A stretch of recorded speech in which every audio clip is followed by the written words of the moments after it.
अस्सलाम वालेकुम नाज़रीन।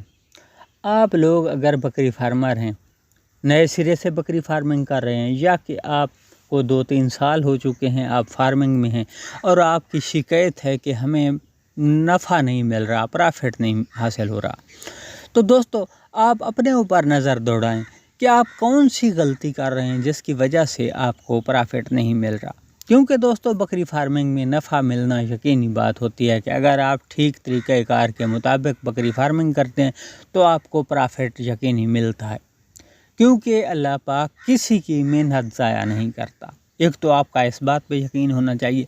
दूसरा दोस्तों, अगर आप लोग बकरियों की फार्मिंग करते हैं, यानी कि बकरी पालते हैं, उनको ब्रीड करवाते हैं, उनके बच्चे हासिल करते हैं और उनको बेचकर आप नफ़ा कमाते हैं, तो उसके लिए जो सबसे ज़रूरी बात होती है दोस्तों कि आपकी जो बकरियां हैं, बकरियों में ब्रीडर का होना ज़रूरी है। अगर आप अपनी बकरियों में ब्रीडर नहीं रखते तो आपको कई यूँ समझें कि काफ़ी महीने गुजर जाते हैं कि आपकी जो बकरी होती है वो ब्रीड ही नहीं होती और आपको पता ही नहीं चलता कि हमारी बकरी अब हीट में है, हम इसको ब्रीड करवाएं। तो इसलिए दोस्तों, एक तो बकरी फार्मर जो है ख़ास तौर पर जो बकरियां पालते हैं ब्रीड करवाने और बच्चों के प्रॉफिट के लिए, तो उनके लिए बकरियों में ब्रीडर होना ज़रूरी है। और दूसरा बात दोस्तों, मैं आपको बताता चलूँ कि जो बकरी फार्मर हैं वो कोशिश करते हैं कि जो ख़र्चा है बचाया जाए, लेकिन ख़र्चा बचाने की भी जगह होती है जहाँ पर आप ख़र्चा बचा सकते हैं। वो कौन सी जगह है दोस्तों?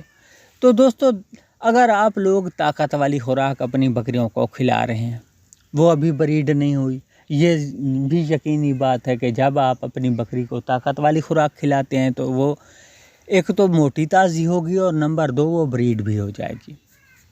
और आप बचत करते हैं और आप ताकत वाली खुराक रोक देते हैं तो आपकी जो बकरी है ना ही मोटी ताज़ी होगी और ना ही ब्रीड होगी। अगर आप बचत ही करना चाहते हैं दोस्तों, तो बचत करने के भी चंद कुलिये होते हैं जो कि पेट भराने वाली खुराक है दोस्तों।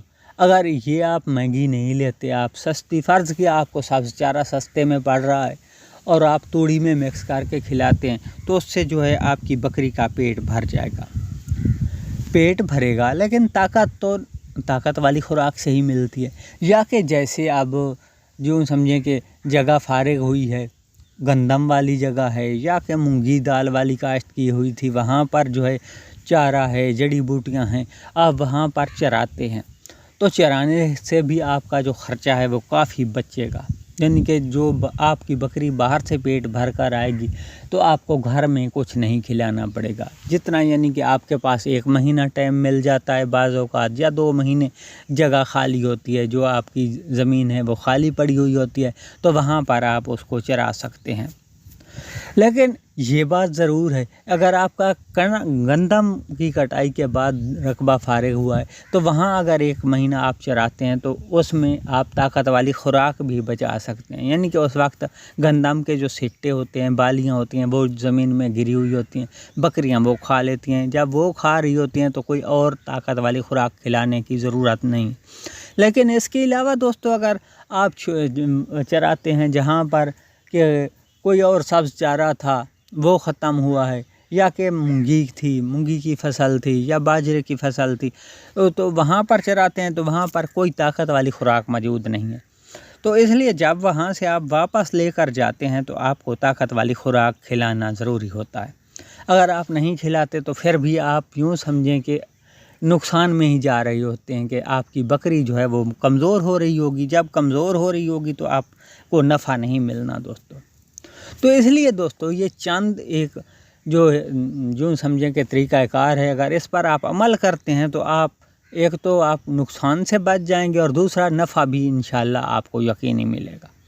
तो दोस्तों, ये थी हमारी आज की वीडियो। उम्मीद करता हूँ आप लोगों को अच्छी लगी होगी। अगर हमारी वीडियो आप लोगों को अच्छी लगी हो तो हमारे हक़ में दुआ कर दीजिएगा। मिलते हैं इंशाल्लाह नेक्स्ट वीडियो में, उस वक्त तक के लिए इजाज़त दीजिए। अल्लाह आप सबको अपनी हिफ्ज़-ओ-अमान में रखे। अल्लाह हाफ़िज़।